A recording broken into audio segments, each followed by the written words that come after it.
अस्सलाम वालेकुम स्टूडेंट्स। आज के लेक्चर के अंदर हम 1.3 का question number 5 3x minus two plus 5 equal to 8x minus 1 इसको हम सोल्व आउट करेंगे। ये बहुत इंपॉर्टेंट क्वेश्चन है, इसको आपने अच्छे तरीके से कंडक्ट भी करना है, सी आउट भी करना है कि हर स्टेप किस तरह से नेक्स्ट स्टेप की तरफ रन कर रहा है, किस तरफ जा रहा है और क्यों जा रहा है। कोई भी प्रॉब्लम होगी आप कमेंट सेक्शन में बता सकते हैं।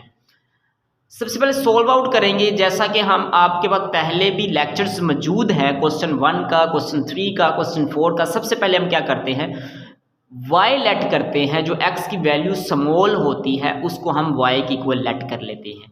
फिर हम क्या करते हैं, फिर हम दोनों तरफ स्क्वायर ले लेंगे। अब ये स्क्वायर -1 से जब मल्टीप्लाई होगा, ज़रब होगा तो -2 और y की 2 वैसी। अब x -1 की जगह पे y, जबकि x -2 की जगह पे y की 2 हमने पुट कर दिया।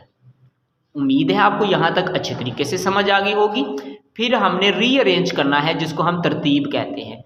मतलब ये प्लस की है, इस तरफ आके क्या हो जाएगी माइनस की। अब आप कहेंगे इस तरफ क्यों नहीं लेके आए, हम इस तरफ ही क्यों लेके गए, क्योंकि y की अगर वैल्यू देखी जाए, y की 2 वो इस तरफ है, तो इस वजह से हमने जिस तरफ y की 2 होगी उस तरफ ही हम उसको तमाम वैल्यूज़ को उस जगह पे या उस साइड की तरफ हम ले जाएंगे। अब हमने फैक्टराइजेशन करनी है, जो कि हम पहले भी 9th के अंदर भी आपने की है और 1.1 के अंदर भी क्वेश्चन नंबर 2 के पार्ट्स में की थी हमने।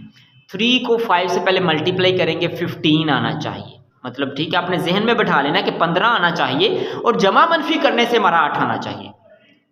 अब किस तरह आ सकता है, 5 3 15, 5 और 3 को जब हम जमा करते हैं तो क्या 8 आ रहा है, बिल्कुल आ रहा है। इसको ज़रब करते हैं, 15 आ रहा है, बिल्कुल आ रहा है। तो फिर हम कहेंगे कि ये दोनों हमारे जो उनसे डिजिट्स हैं, अदाद हैं, जो फिगर्स हैं, ये हमारी फैक्टराइजेशन में शमूलियत अख्तियार करेंगे, ये इसमें शामिल होंगे। तो ये पहले दो के अंदर हमारा 3y कॉमन आ रहा है, y -1 आ जाएगा। यहाँ से हमारा -5 कॉमन आ रहा है तो हमारा 5 -1 आ जाएगा। फिर y -1 कॉमन आ रहा है इन दोनों में से, इसको लिख लिया। और फिर 3x -5 को हमने लिख लिया। ये दोनों 0 के इक्वल है, तो इसका मतलब इसको हम सेपरेट कर देंगे और y -1 को भी सेपरेट करके दूसरी साइड में लिख देंगे। अब यहाँ से भी y की कीमत निकलेगी -1 का, तो इस तरफ आके 1 का आ जाएगा। ये माइनस का 5 है तो इस तरफ आके 5 का, ये मल्टीप्लाई हो रहा है तो इस तरफ आके डिवाइड हो जाएगा। फिर आपने पुटिंग वैल्यू करनी है। आप क्या कह रहे होंगे, सर आप यहाँ पे भी पुटिंग कर रहे हैं, यहाँ पे भी कर रहे हैं, क्यों? क्योंकि यहाँ पे तो हमने x की जगह पे y की कीमत लगाई थी, यहाँ पे हमने y की जगह पे x की कीमत लगानी है। हाँ, ये चीज़ को आप जहन में बैठा लें कि यहाँ पे हमने x की जगह पे y की कीमत लगानी है, और जब y की कीमतें निकल आएंगी तो फिर y की जगह पे x की कीमत लगाएंगे, जो हमने फ़र्ज़ की हुई है, लेट की हुई है। x -1 आ जाएगा y की जगह पे, और यहाँ पे भी y की जगह पे x -1 आ जाएगा।